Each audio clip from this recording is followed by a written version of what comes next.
જમ્મુ કાશ્મીરના પહેલગામમાં આતંકવાદી હુમલાના મૃતકોને નડિયાદ કોંગ્રેસ દ્વારા શ્રદ્ધાંજલિ અર્પણ કરાઈ।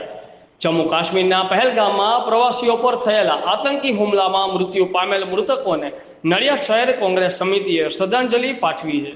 જમ્મુ કાશ્મીરના પહેલગામ પ્રવાસીઓ પર થયેલ આતંકી હુમલામાં મૃત્યુ પામેલ મૃતકોને ભાવપૂર્ણ શ્રદ્ધાંજલિ તથા હુમલામાં ઘાયલ થયેલા સૌ ઝડપી સ્વસ્થ થાય તેવી પ્રાર્થના કરવામાં આવી હતી। ઝોનલ હેડ અમિત પારેખ, આઝાદ મીડિયા લાઈવ, ખેડા।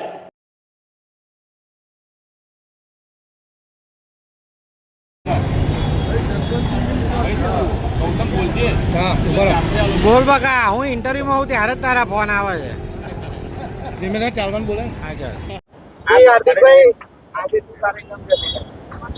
ગઈકાલે જે જમ્મુ કાશ્મીરના પહેલગામમાં આપણા નિર્દોષ પ્રવાસીઓ કે જેઓ પરિવાર સાથે ફરવા ગયા હતા તેમના ઉપર તેમની ધર્મ પૂછીને અને જે હુમલો કરવામાં આવ્યો છે, જાતિ પૂછીને જે હુમલો કરવામાં આવ્યો છે અને એમાં નિર્દોષ લોકો માર્યા ગયા છે, તેમને આજે નડિયાદ શહેર જિલ્લા કોંગ્રેસ વતી અમે શ્રદ્ધાંજલિ આપીએ છીએ।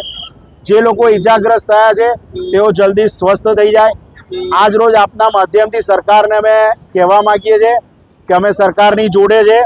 તે જે પણ પગલું ભરશે તે ભારતની હિતમાં ભરશે, પણ એક સ્પષ્ટ મેસેજ આપીએ છીએ કે જે રીતે તેઓ આપણા ઘરની અંદર આવી અને આપણા લોકોને મારી ગયા છે, તે રીતે આપણી સરકાર સૈન્ય સાથે મળી તેમના ઘરમાં બેસી તેમનું માથું ધડથી અલગ કરી લાવે તેવી ભારતની પ્રજાની માંગણી છે, નડિયાદ શહેર કોંગ્રેસની અને નડિયાદની પ્રજાની પણ આ જ માંગણી છે કે ઝડપથી રિઝલ્ટ આપતું પગલું ભરે।